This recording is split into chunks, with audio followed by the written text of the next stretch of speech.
పగ్గాలు గట్టిగా పట్టుకోవాలి.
కూర్చోండమ్మా, కూడా కూర్చోండి. ఏరువాక సాగి ఆ కోడలు తోలుకొని ఆ రైతన్న పొలం వెళ్తున్న మధ్యన చిన్న సంభాషణ అండి.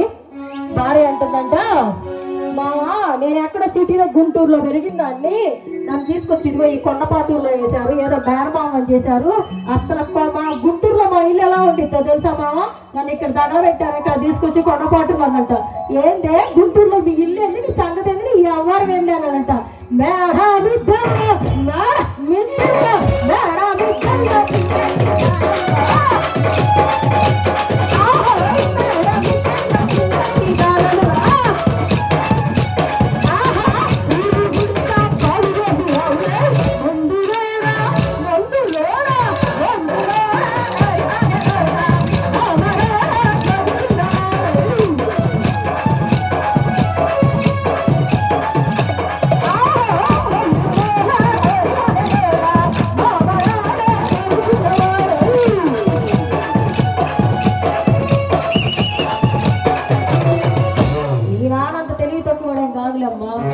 ఏం అల్లుడు కాబట్టి మేనల్లుడు తిట్టినా కొట్టినా సరే వాళ్ళు ముద్దేస్తాడు, ఏదో వృద్ధాప్యంలో చూస్తాడని చెప్పి చేసుకున్నాడు. కానీ పద్దాక ఆ మాట మాత్రం అవద్దు. ఏ మాట మావా? అదే ఆ మాట. ఏ మాట? మాట మాటకి మాటి మాటి మాట మాటకి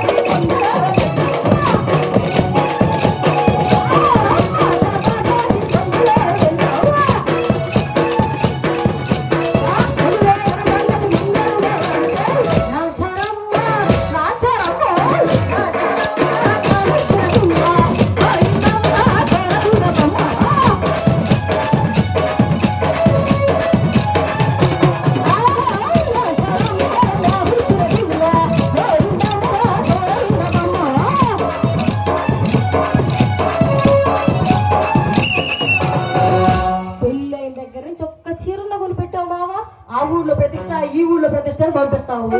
ఆ ప్రతిష్టలో పెట్టిన చీరలు తప్ప ఏ రోజన్నా నువ్వు చీర కొని పెట్టావా చెప్పు? అసలు నేను మా ఇంట్లో ఏం చీరలు కట్టేదాను తెలుసా? ఏం చీరలు కట్టేదానివే? సిలుకు చీర, సిలుక చీర, సిలుకు చీర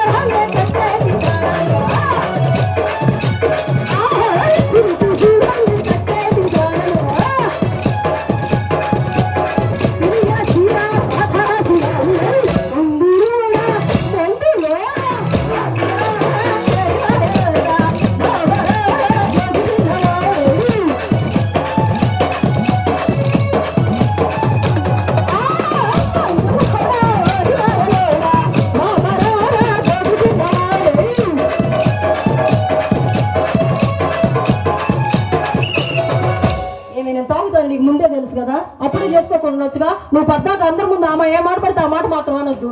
ఏ మాట అన్నారు మామ? అదేనే ఆ మాట. ఏ మాట మామ?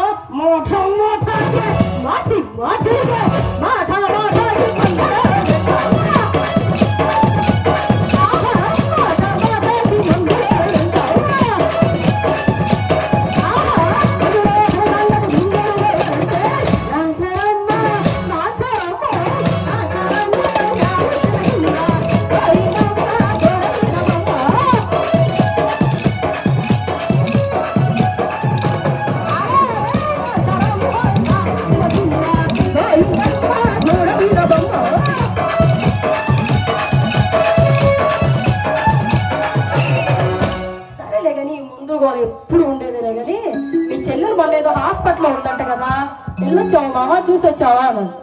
చూసి వచ్చానే. మరి ఏమి ఇచ్చి వచ్చావు మామ మీ చెల్లెలకి?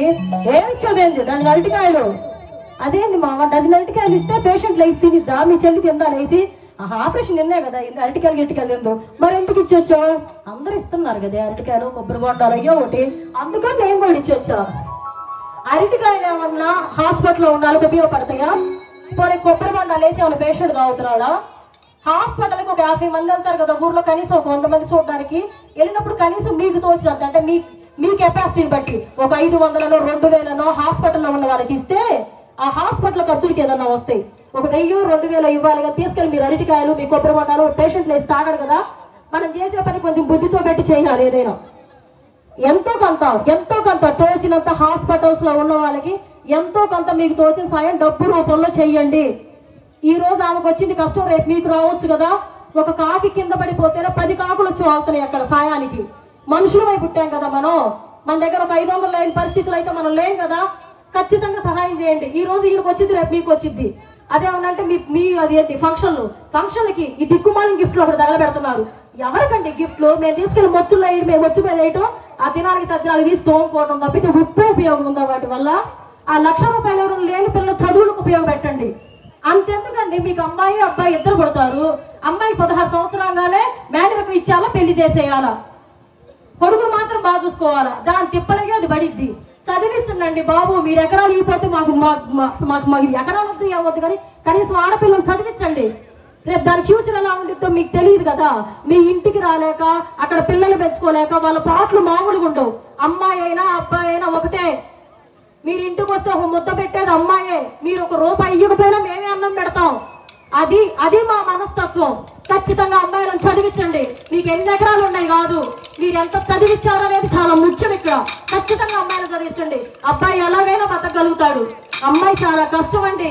లోపల చెప్పుకోలేక బయట చెప్పుకోలేక వాళ్ళ పడే బాధలు మామూలుగా ఉండవు. ఖచ్చితంగా అమ్మాయిలను చదివించండి అంతే. తక్క తక్కిట చెట్టు తక్క తక్కిట చెట్టు